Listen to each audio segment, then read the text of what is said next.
Good morning. My name is Annie Kamara. I'm a member of the committee. Thank you for being here. We like to say, as long as you keep coming, we'll be here. The festival is all about you, for you, and we thank you for reading, we thank you for coming, and thank you for all the support that you give us every year. We have to give special thanks to our premier sponsors, the White Elephant, Jill Karp, and the Nantucket Athenaeum, Molly Anderson, our executive director here at the Athenaeum, and her staff. And our volunteers. You probably notice, if you've come year after year, that many of our volunteers, you see the same faces. And we thank them, too, for their generous offer of time and effort and patience with everything that happens. Okay. Please read the long list of donors and supporters in the program, because these are the people who are our angels. We are able to do so many events free to the public, and that is because we have support from your neighbors, business people, people who live elsewhere and come just for this festival. We thank them all. This morning, speaking with John Boyne is Tim Ehrenberg.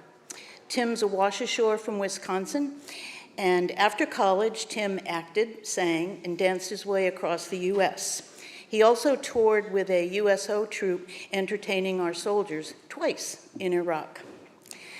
These days, his company, Brand New Nantucket, provides social media and marketing services to many island businesses.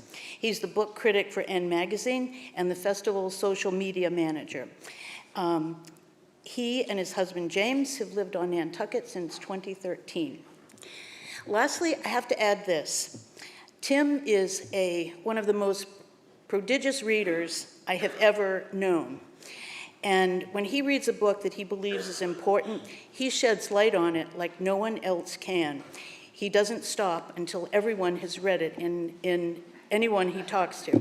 And he is very, very happy to be interviewing John Boyne this morning. Please welcome Tim Ehrenberg.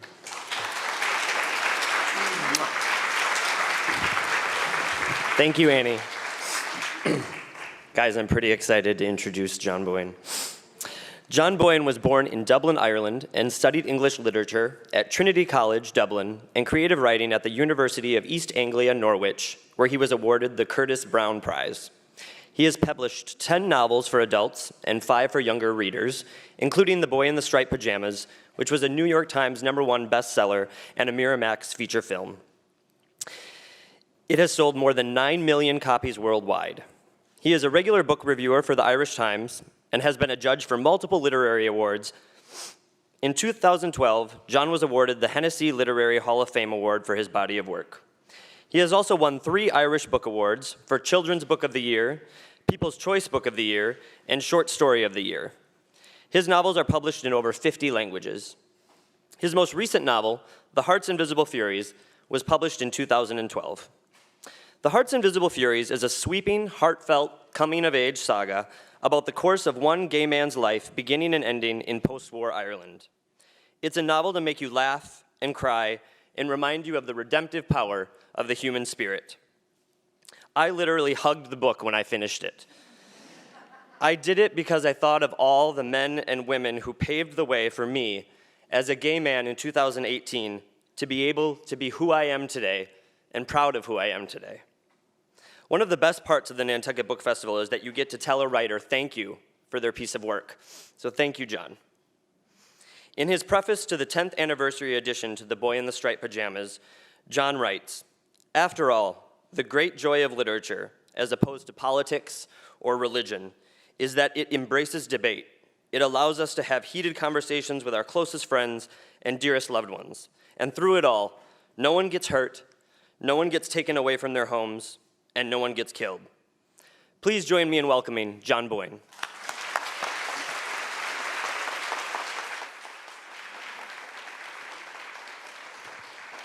Hi.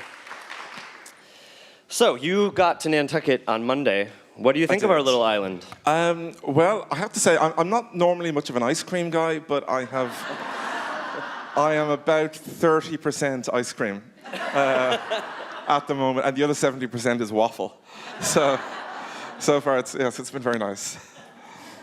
So I think it's... I've just heard this word wash ashore. That's the first time I've heard that one. Yes.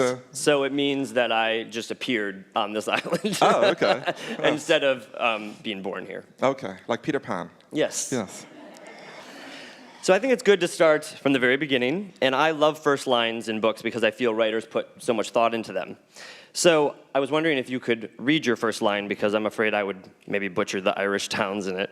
But if you could read your first line, and then we could discuss that a little bit.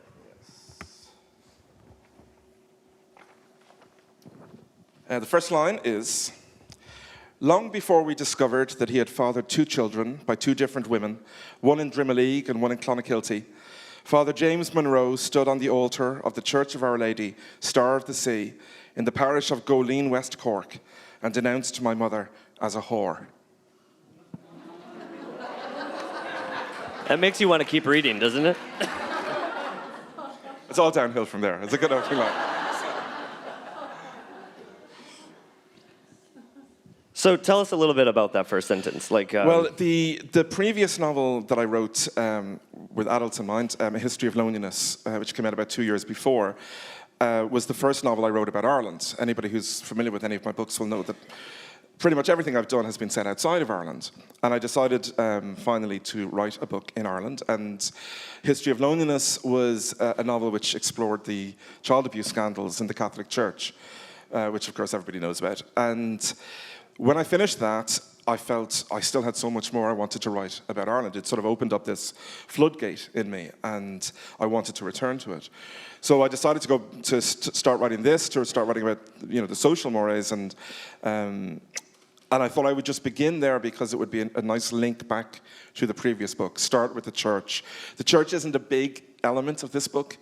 To be honest, it could have been, I suppose, if I'd wanted it to be, because they would have had things to say about homosexuality for sure over the years, but I felt I'd sort of covered that in the previous book. So it's kind of connecting with the last one, but also showing that at the very start of the book, Ireland is a country which is just filled with hypocrisy, basically. And then because the novel is set over 70 years, by the time we get to 2015, and we finish just a couple of weeks after the equal rights marriage referendum, the country has changed a lot. And of course, this is 3 years later, and as I'm sure many of you know, it's changed even more over the last couple of weeks. So leads great into the next question. After the first line in the History of Loneliness is, I did not become ashamed of being Irish until I was well into the middle years of my life. Ireland is a character in both of these books, like we just said. Can you discuss the importance of Ireland as a central character for you and why you decided to now kind of go there? Yeah, well, you see, I published my first novel in 2000, and almost every Irish writer writes about Ireland. And that's not unusual. Most people write about the place they're from. And I just never had done it.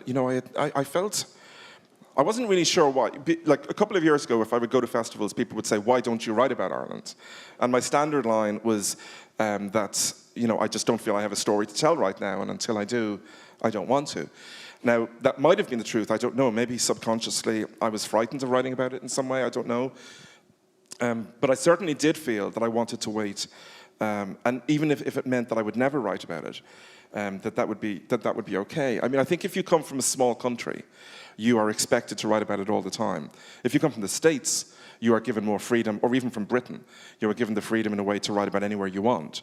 But a writer from Ireland or Holland or Finland, you'll be asked, why don't you write about your own country? And so I think it was just maybe getting older, maybe getting more confident in my writing, that I felt it was time to start writing about it and to try to understand it a little bit better. And unlike the opening line of History of Loneliness that you quoted, I love being Irish. I love living in Dublin. I'm very proud to be Irish.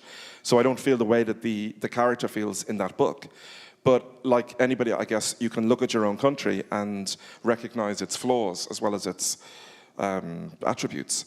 So yeah, I just kind of felt it was time to do that. Now, the next one isn't going to be in Ireland, but for those 2 books, which are long books, together they'd be about 1,000 pages. It was kind of good to get it off my chest, I guess. So let's go to church for a moment, because the church is another huge central focus in this book. Yeah. And I know that I've definitely struggled with trying to find some faith, belief, religion, because the church doesn't make it easy for homosexuals. Have you found any comforting words for Except when yourself? they're giving them jobs. Ooh. Sorry. Sorry. That's a wrap. Apologies. Have you found any comforting words for yourself in dealing with the church as it relates to acceptance for homosexuals? Oh, yeah. I mean, I think things are different. Firstly, let me just point out that where I grew up in Dublin, my next-door neighbour on one side was the parish priest, and on the other side was 9 nuns. And I used to have to cut the grass for the nuns when I was a kid. And I went to a Catholic school. You know, I was an altar boy. I was the head altar boy. I was very proud of that. And I think from my perspective, through my 20s, I guess, and most of my 30s, I felt this great antagonism, I think, towards this institution in which I had grown up. Partly because of the things that were coming to light, but partly because of the things I was confronting about my own childhood and things that had happened to me. And I remember, like, for example, because I'm gay as well, and I felt, I remember in my 20s, and even though, you know the way sometimes you know something is stupid, and you know, like, it's not true, but nevertheless, it sort of sticks with you. And I felt, you know, is the reason that I'm gay is because the very first sexual experiences I had in life were with a man, and were with a much older man. And if that's the case, and in Ireland, bear in mind, where homosexuality wasn't decriminalized until 1993, and you are feeling worthless, and you are feeling like a criminal, and you are feeling like you are not going to ever find love in your life, you start to look for somebody to blame. And partly you put the blame on yourself, and partly you look for others. So through the 20s, my 20s and 30s, I did feel a lot of that. And then somehow, I guess, when things started to change in my life, I met somebody and had a very happy relationship for many years. And a lot of that just came off my shoulders. And maybe that's why I started writing about Ireland then. You know, maybe I was able to. But I also feel, in fairness, you know, I'm not trying to just drag myself around the countries giving out about the church, because actually I do think the church has changed a lot. And I think it's changed in a very positive way over recent years. I mean, even in Ireland in the last few years with the equal rights marriage referendum, the church really didn't put up a huge opposition to it. And the day after it was passed, the Archbishop of Dublin came out and made a statement which basically said, hey, you know, look, we're living in different times. There we are, roll with it. And I think, you know, Pope Francis has been like a breath of fresh air. You know, in my whole life, I don't think not just any religious leader, but any leader at all, has ever said anything as powerful to me as those 5 words, who am I to judge? And it seemed to me growing up, and you know, if I was having this conversation right now with my dad, you know, my dad doesn't like Pope Francis. My dad's more of a John Paul II fire and brimstone guy. But who am I to judge is, if anything is going to bring you back to faith or religion or believing in somebody who is an authority figure in an institution, I do feel that those 5 words are incredibly important ones. So you know, even though I myself, I'm not practicing Catholic, and like most people here, I'm sure I have my own private sort of spirituality, whatever, however it works inside ourselves, I do respect Pope Francis quite a lot. I think that's a great time to get a little taste of the book, because this is one of my favorite parts of it. All right, so this is just a short section from quite early on in the book. The novel takes place in 7-year leaps. So we start with Cyril when he's 0, when he's just born, and all the way up to his 70s. But this section takes place in 1959, when he's 14. And he's in boarding school, and his best friend, Julian, he's got this mad crush on Julian. He's crazy about him. But Julian has been kidnapped by the IRA because of something his father has written in the newspapers. And they've asked this big ransom. His father won't pay the ransom. So the IRA are sending back little bits of Julian every day in matchboxes. So far, a toe, a thumb, and an ear. And Cyril thinks that maybe because of all these terrible, disgusting ideas that he has in his head, that God is punishing him by taking Julian away from him. So he does what every good Irish Catholic boy does, which is he goes to confession. And this is what happens. There were a couple of dozen people scattered around the pews and staring into space, all of them old. And I walked past them looking for a confession box with a light on. When I found one, I stepped inside, closing the door behind me, and waited in the darkness for the grill to slide open. "Bless me, Father, for I have sinned," I said quietly when it did, a gust of body odor rushing toward me with such force that I reared back and hit my head against the wall. "It has been 3 weeks since my last confession."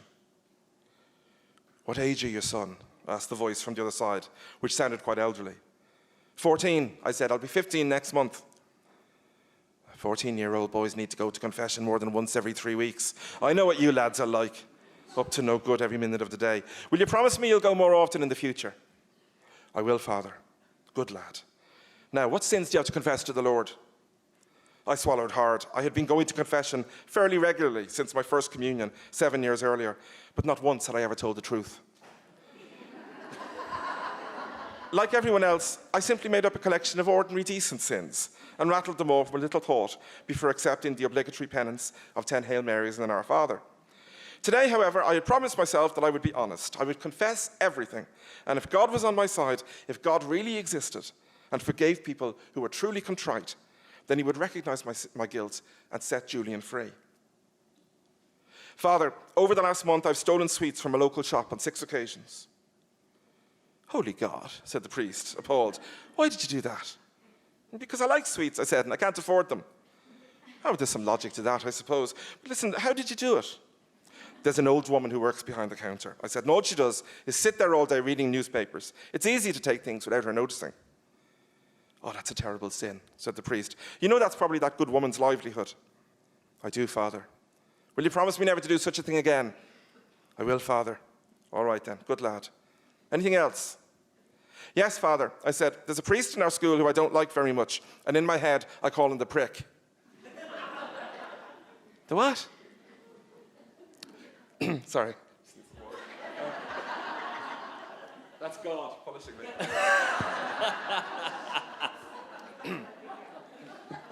"The what?" "The prick. And what in God's name does that mean?" "Do you not know, Father?" I asked. "If I knew, would I be asking you?"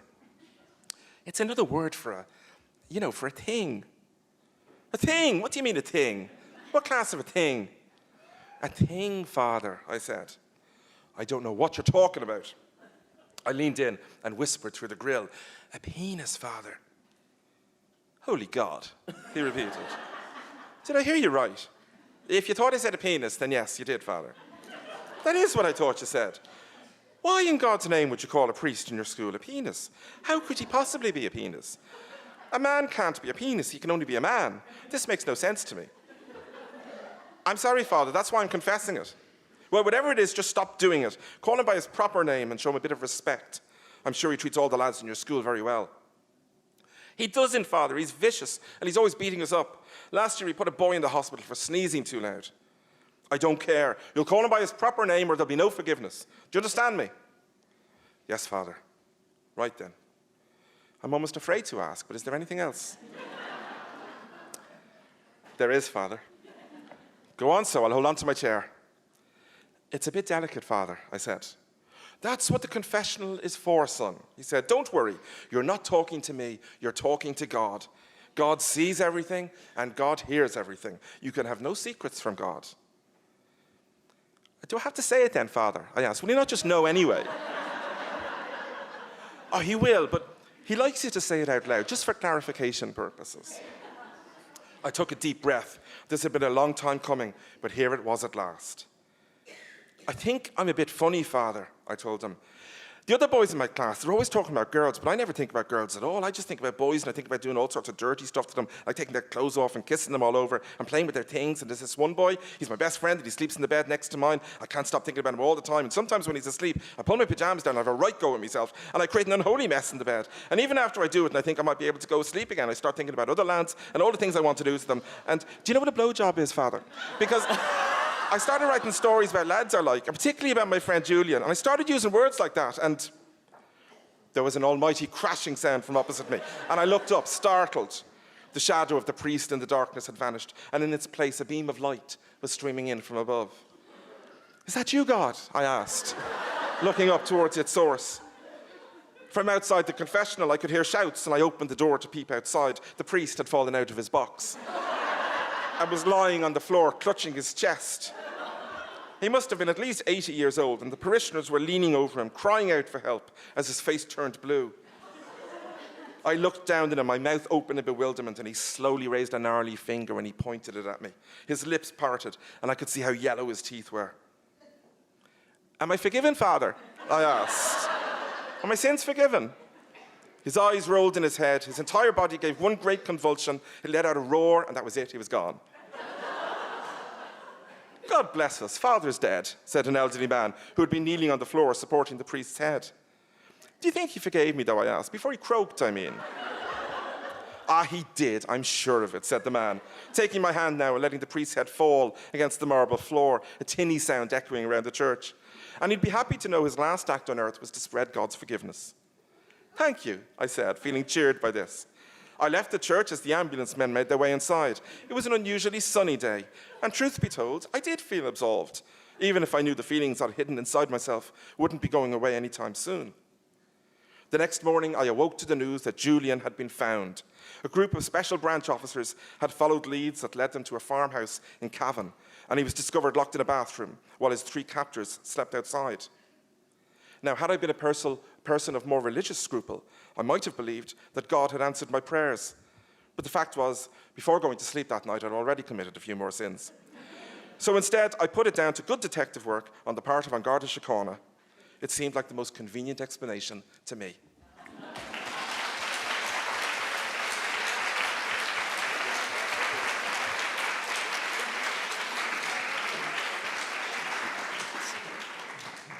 So I find myself not telling people it's a coming of age of a gay man because I don't want people to be like, oh, well, maybe it's just a book for gay people.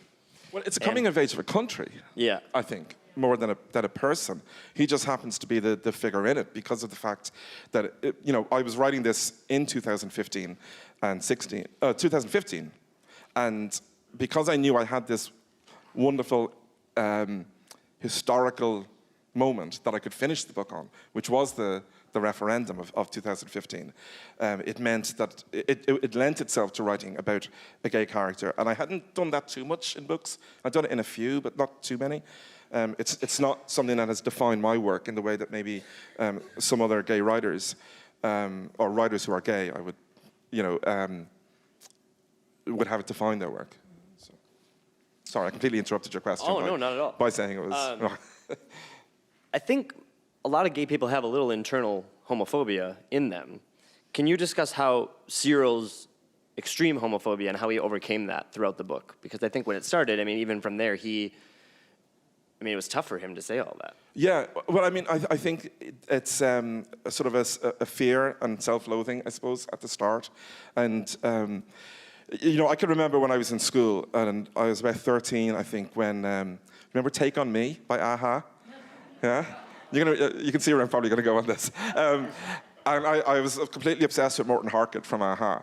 And I was so obsessed with him, but I was so frightened of this obsession that I made it my mission in life at that age to tell everybody how awful a-ha were and that they were the worst band ever, and anybody who liked them was crazy.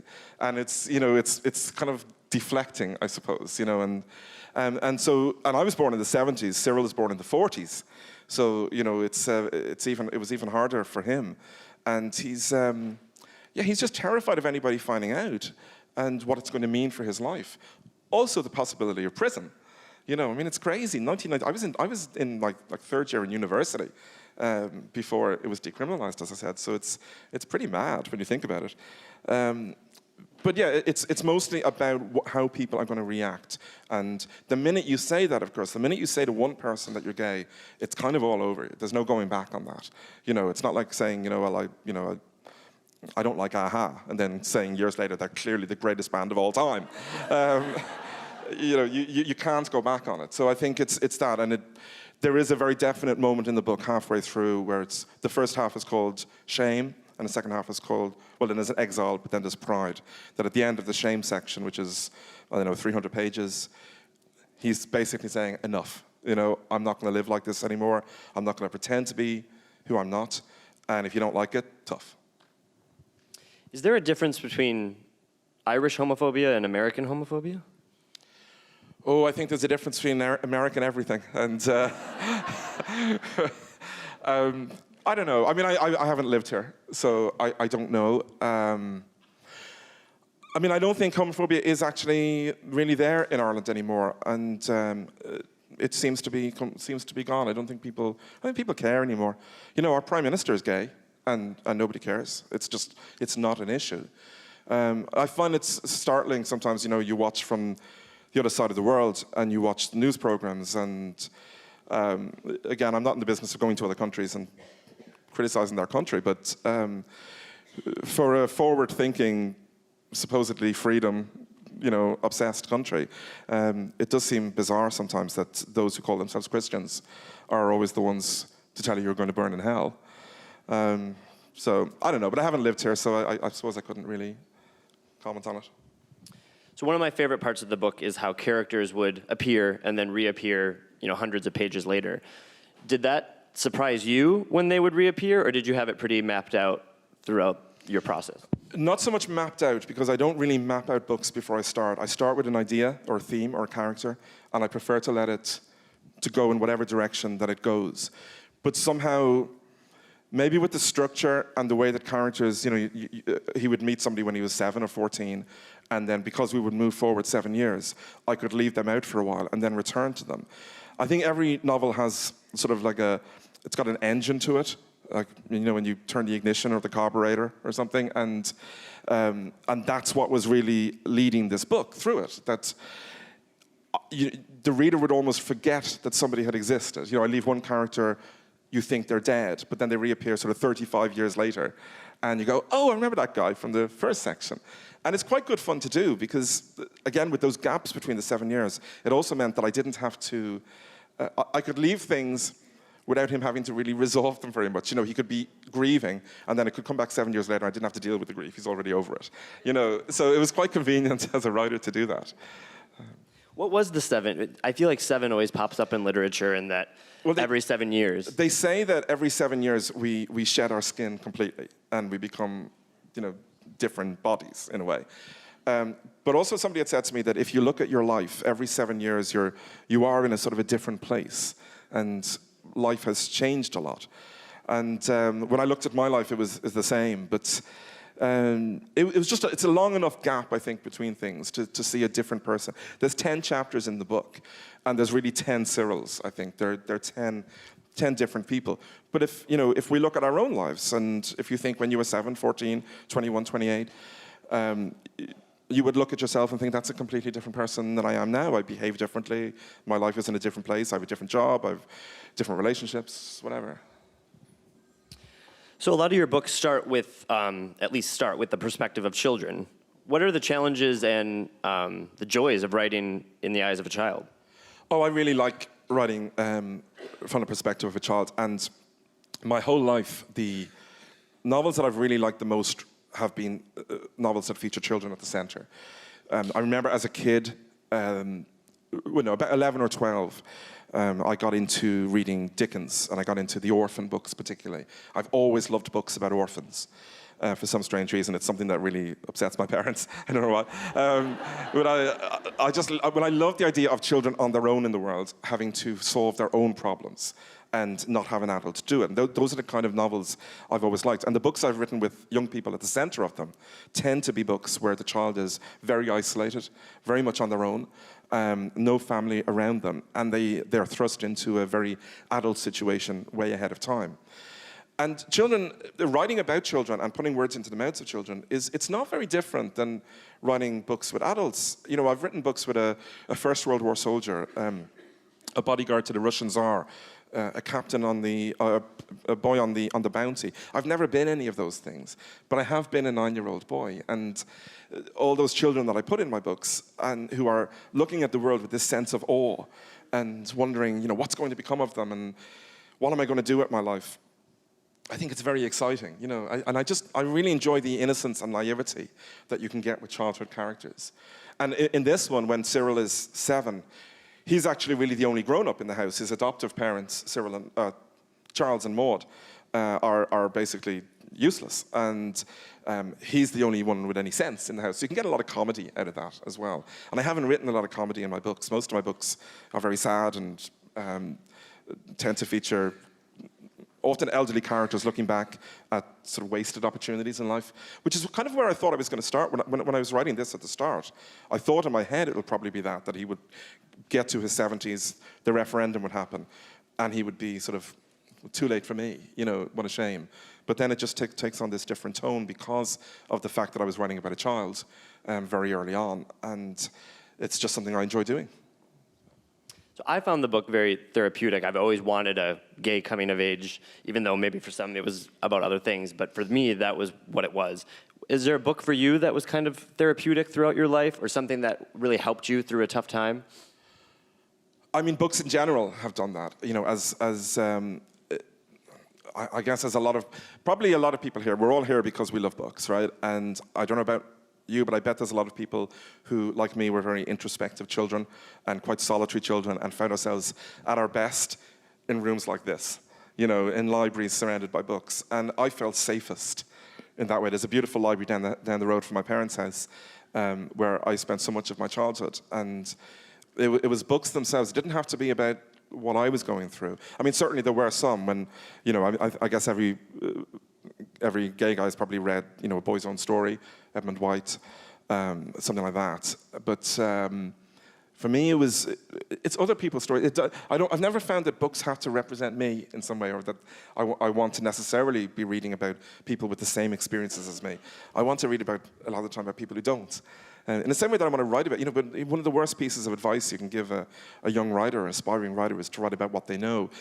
I don't want to write about what I know. I want to write about what I don't know, and I want to find out through the writing. Can I find it? Can I figure it out? Mm-hmm. Okay, a little speed round here. Okay.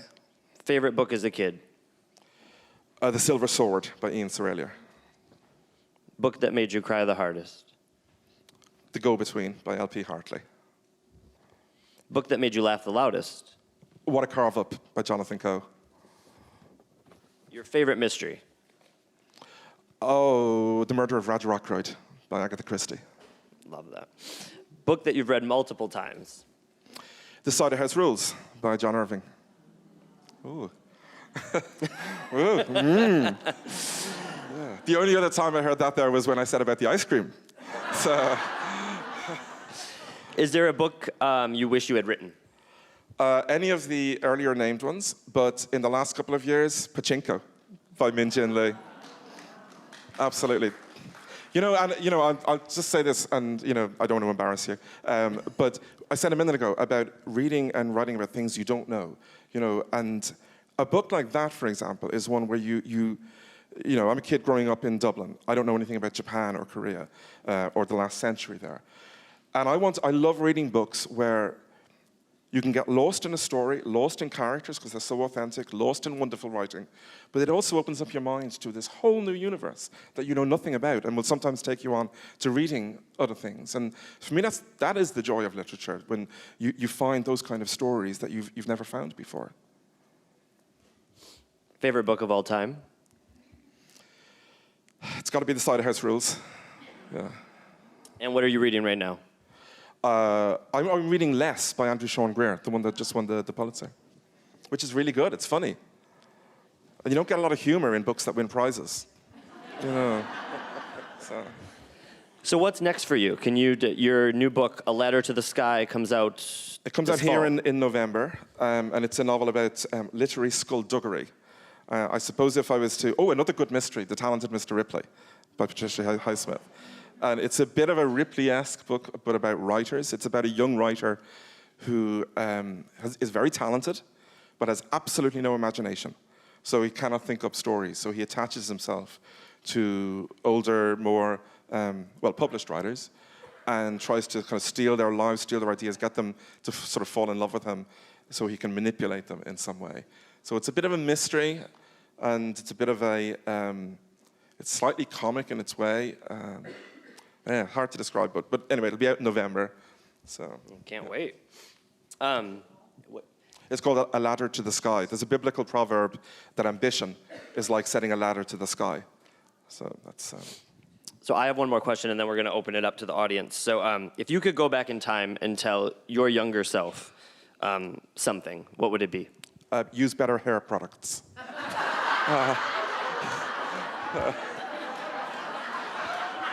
I should have brought a crown, and then you wouldn't have even had to. Nicely done. No, I think I would tell myself that when I look back, say, particularly at university, to just get out more. One of the hardest experiences I had in my life was the 4 years I spent in Trinity. And that wasn't Trinity's fault, it was my fault. And one of the best experiences I had was 2 years later when I did my master's in UEA in Norwich, because I had learned from my mistakes. It was in Trinity, I went there from school. And again, this was the problem with going to sort of an all-boys Catholic school where it was all rugby all the time. And if you weren't a rugby player, you were basically the guy who was being smashed into the mud by the rugby players. And you kind of leave school with no social skills. You don't know how to behave around girls, around guys you don't know. And when you start university, if you don't make those friends very quickly, you're kind of lost. And I was a very different person then than now. Like the idea of sitting on a stage like this would have just terrified me. I would have been out the window. And I would just say, just kind of lighten up, I suppose. Does anyone have any questions for John? Yes.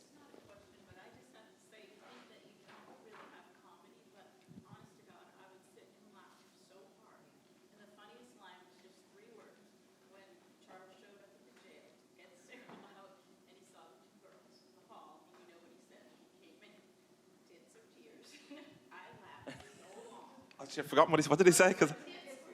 Oh, tits or tears, yes, yeah. Yeah, he sees these two girls sitting in the adoptive father when Cyril's arrested, and he sees these two girls sitting there who've been arrested with him. One who is well endowed and one who's crying, and he's trying to figure out which one his boy has hopefully got off with. His boy is not interested in either of them, tits or tears. So, anyone else? Yes.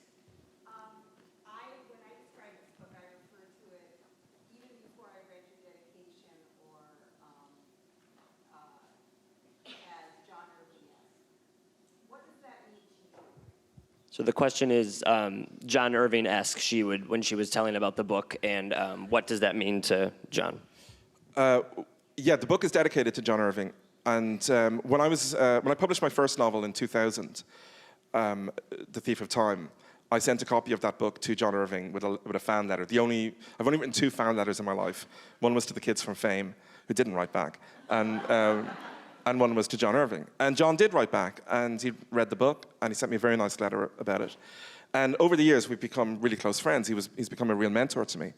And we've met many times in England or Ireland or Canada or America, and I was with him only last week. And I wanted to dedicate something to John because of how much of an influence he's been to me as a writer.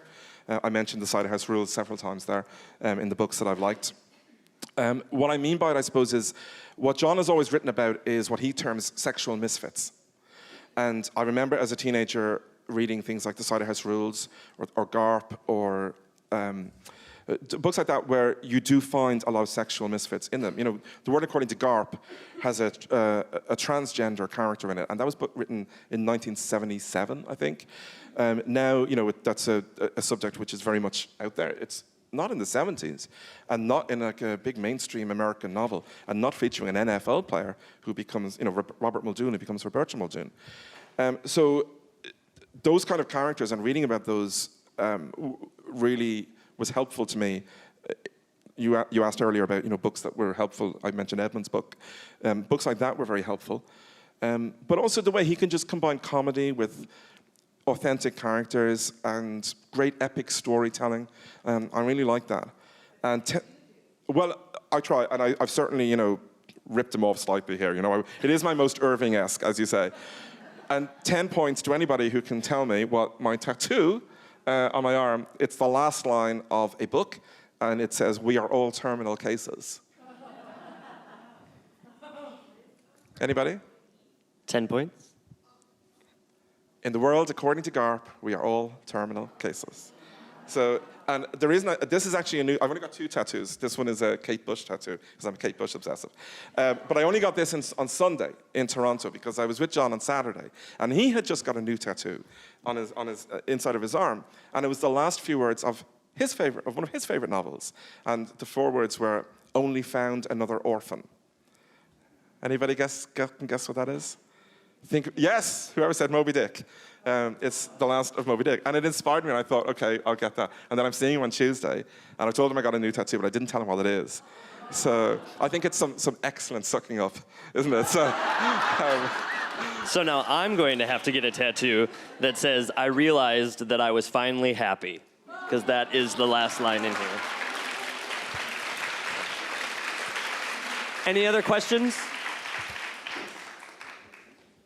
My friend Christina, I know, has a question, but I'll ask it for her. Oh, you did?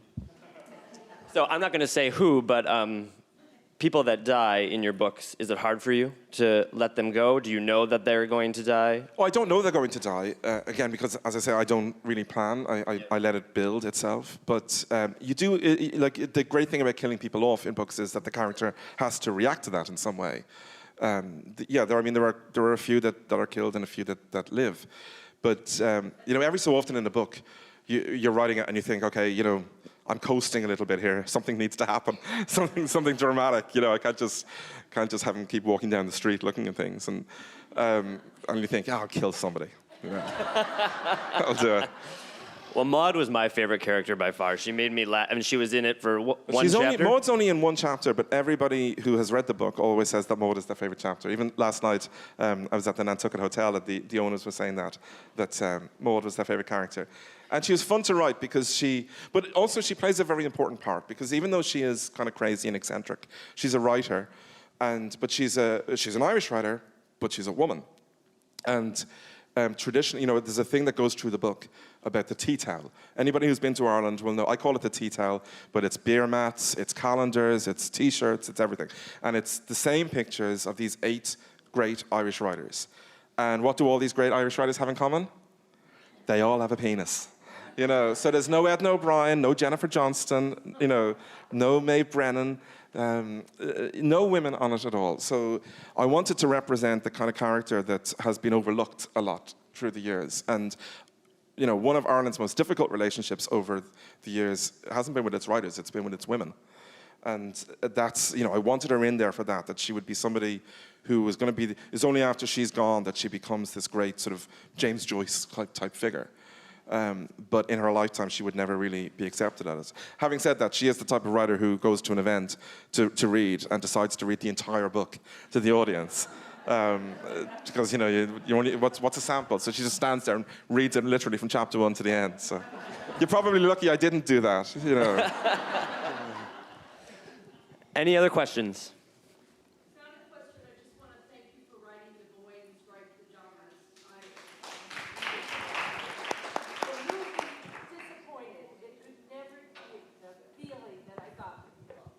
Thank you very much. Appreciate that. Are we at time? Thank you so much, John. I really appreciate it. Okay, thanks very much. Thanks for coming along.